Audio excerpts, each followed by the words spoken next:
Oy! Sa inyo mga kansan, ako nga pala si Mocha Frappuccino, nag-iisang host ng Balita Kinga!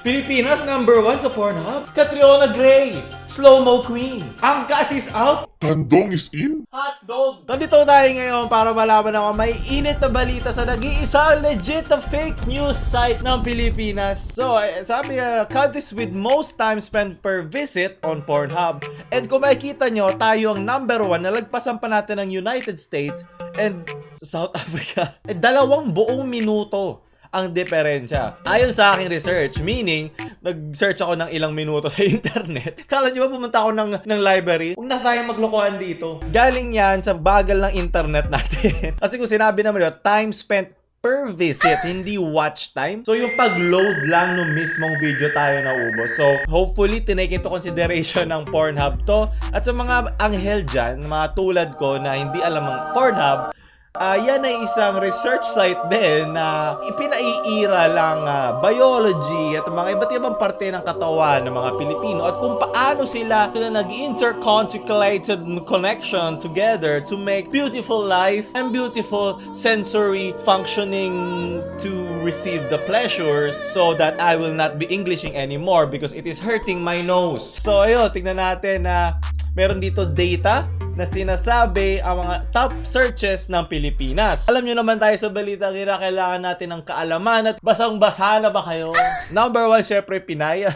Hoy, ano to pangalawa? Hindi ko alam yan, bakit sunod yan. Ang Pinoy at Japanese magkatabi. Tapos hentai. Mga weebs ba, mga nanonood ng Pornhub? I'm so proud of the Filipino race. Ito ba, mukbang? Mukbang, ano ba sinasearch ng Korean? Mukbang ba to? Kasi tapos yung sumunod dito, tinabad na mag-isip. Basta, Pinoy J-word. J is for Japanese. Anime hentai. Hindi ba parang redundant? Anime hentai. Japanese wife, Filipina. Uncensored. Anime. And syempre, Asian. Ang Asian tumaas ng 10 puntos. Isipin ko na lang kung sino yung pan-10 talaga dyan before. So, ano ating top 5 porn stars? Si Marie. Aba, buhay pa siya. Diba? Sabi nga ni ang Hokage ng Pilipinas. More power to you. Si Cesar Gonzalo. Hindi ko kilala itong mga to eh. Ang kilala ko lang mga madre. Wala ko alam dyan. Mga marunong din lumuhod. Hobbs! Pagtabi yan dyan. Trending searches for 2018. Yep, it's the same naman. Wala namang pinagkaiba sila. Sila pa rin top relative categories. Reality. Ano si reality? Kahit sino naman pwede sabihing totoo eh. Ito, totoong legit fake news site. Ano panlaban nyo sa akin? Ang panlaban nyo sa akin ay facts. At dito naman ay facts. Oh! Jokes. At kung titignan natin dito ang Japan, makikita ko gano'n laki minamahal ang kanilang mga babae at ang kanilang kultura. Tingnan mo yung layo niyan. Compare dun sa layo sa atin sa Pinay. Almost half. Yan ang nagagawa ng pagiging close yung country mo for so many years. Diba ang tawag nga sa Japan dati ay hermit country kasi naka-closed off yung mga mga connections with other countries. So parang kumbaga ang version dito sa Pilipinas ay Pilipino muna. Diba? Naalala niyo yung anong ginawa na campaign. Diba? Mag-aral kayo para alam niya. Ako tatandaan ko to si Ai Uehara. Yeah. Good to know. Yes, Philippines govern at bans Pornhub. Philippines still #1. Wala kang magagawa sa gusto ng libido ng mga Pilipino, ha? Diba? Sabi nga ng mga katipunan, salsa lang! Mga gusto dyan, tandaan nyo, healthy naman gawin nyo. Wag lang kayo over, diba? Well, feeling ko naman dahil ito sa ating kultura bilang mga Pilipino, diba? Kung we are highly religious sa masa, so mas mas constrained na ating mga urges natin para hindi maging proactive sa pag-explore ng ating sarili. So, behind closed doors at behind ng mga screen, tula lang tayo naghahanap ng release, kumbaga, para sa ating mga animal urges. So, yun, para pupunta ngayon sa pagnood ng yun ang aking first impression dahil dito. May opinion kayo? Comment nyo lang below. Tandaan nyo sa internet, lahat na opinion may pakiang tao. So kung magkikinis pa rin kayo ng hotdog ni Alhur, just go. It is healthy. Wag mo lang gawin 10 times a day. Baka matuyo ka.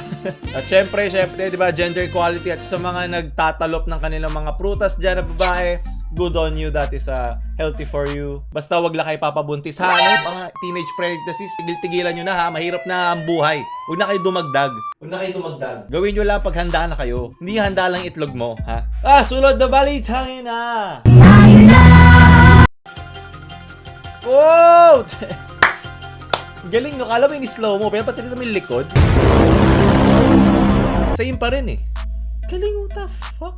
Ilang beses niya pinractice yun. Wow, di mo na kailangan na editor dyan, di ba? Katawan mo na lang. The Living Adobe Premiere Pro. Kaya tumataas ang search sa Pornhub eh. Joke lang, host. Pampamilya News Studio kami dito. 24 years old lang siya. 1 taon lang agwat niya sa akin. At ito na ang nagawa niya.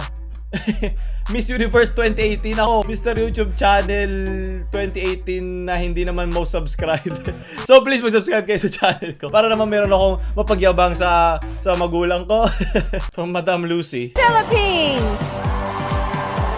Philippines is the former martial artist who earned her black Yes! 12 years old. Yes, Manny! 24. This fashion Happy New Year, everyone! for various charities through benefit concert held in the country and abroad. Philippines! Hey! Miss Philippines ka ngayon. Yun yung iniisip ni Mama Junisha. Love your own, di ba? Mahalin mo lang ang sariling atin. Sabi nga ni Mama D. Tunod na balit. Hangin na. Aray. Fuck. OA ka kasi gumalaw, puti. Philippines! GMA News! Alam niyo, mga peligro dulot ng kuryente. They electrocuted a hotdog, di ba? Hotdog ni Alhur. Ayan, kaya tumataas ang search sa Pornhub. Ito, sila rin yung gumawa nung dun sa kotse, kung naalala nyo pa, di ba? Si Lightning McQueen. Kasi sa aming pagsisiyasat ay nawalan ng kontrol at doon ay mabangga ito. Hanggang sa tuluyang tumagilid yun. Diba? Yan ang budget over quality, diba? Di porket mababa budget mo, baba ang iyong quality, diba? Tingnan mo tong channel na to, ganun na ganun lang to. Ha? Hotdog! Wow, nakakatawa. Well, kaya nila ito ginawa kasi gusto nila ipakita yung sa mga gumagamit ng headphones. Kasi syempre, di ba, ngayong Pasko marami nagbebenta ng mga headphones, sa mga produkto na mura. So, sinasabi lang nila dito na natignan mong mabuti mga binibili mo para siguradong class A, hindi class D, E, F, G, ching, chong, ching, pang, ple. Para sure tayo na safe siya for use. Kasi alam naman natin na ang kuryente ay hindi safe, di ba? Unless isa kang bata, alam naman natin ang peligrong dulot ng kuryente. Hindi naman tayo mga boboy. Pero sinasabi lang dito ng GMA, maging mas cautious kayo ngayong Pasko na maraming binibili at maraming nagre-regalo, di ba? Kasi baka yung nagre-regalo mismo, bobo, ikaw na makakakuha ng regalo, labanan mo yung pagkabobo niya, di ba? Scientific fake news site. Sumbungan ng hotdog. Sunod na balitang ina. Philippines! Ang angkas daw ay hindi na pwede mag-opera ayon sa LTFRB. So, pero sabi ng angkas, hindi, lalaban kami. Oh my God. Let me reiterate that the TRO from the Supreme Court is about the injunction granted by the RTC. No decision on angkas being legal or illegal. O sinasabi lang na i-apprehend ang angkas pag sila ay nagpatuloy na operasyon. Pero hindi na sinasabi illegal or legal. Alam mo, sobrang medyo gray area pag sila magsalita. This is not about LTFRB versus angkas. The 25,000 riders and riding public lose. Kasi, kumbaga, pag na-aksidente kayo sa angkas, baka hindi ganun ka-extensive yung insurance nun. Like, hindi ko rin alam kung gaano kalayo ang nun repercussions. I-comment nyo lang below kung may mga alam kayo, di ba? Pero may bago tayong contender, ang Kandong, di ba? So, dahil wala na daw angkas, sila na daw. Safe ka kay Dong. Pag nakakatarto doon, bilis mga Pilipino. Hindi ko lang kung legit to. Tingnan natin. Kandong one shot. Oh my God. What the fuck is this shit? Ang pinakagusto ko sa angkas yung kanilang marketing strat. Like, alam na alam nila yung kanilang demographic. Ito ba yung mga ganito? Like, gagawin ba ito ng ibang mga kumpanya? See? Mas safe ako. So, angkas, kung kailangan nyo ng isang ambassador, kahit hindi ako gumagamit niyan, kunin nyo, kailangan ko ng extra na pera. Pwede ako maglagay dito ng logo, di ba? Or dumadaan na motor sa likod ko every few minutes. So, kontakin nyo lang ako, Paulul. Okay, Apple, mga kadger, kailangan ko nito, ha? Yung ngiti lang tayo, gusto ko maging ambassador. Gusto ko, kaya tawagan nyo na ako, diba? Kailangan ko ng sponsor. Angkas, please. At ang panghuling balitangin na. Ayon sa mga inasal, mawawalan-walan daw sila ng chicken oil at hindi tayo papayag. Kailangan natin ng chicken oil ang mga inasal. Kung hindi, wala. Ayoko na. Hindi ganito ang gusto ko katapusan ng 2018. Ito ang pinakamalungkot na news ng 2018 na sinasabi ko sa inyo. Hindi ko na kaya. Kung hindi madulas, paano mo ipapasok sa bibig mo? Mababasos yung mag-isip.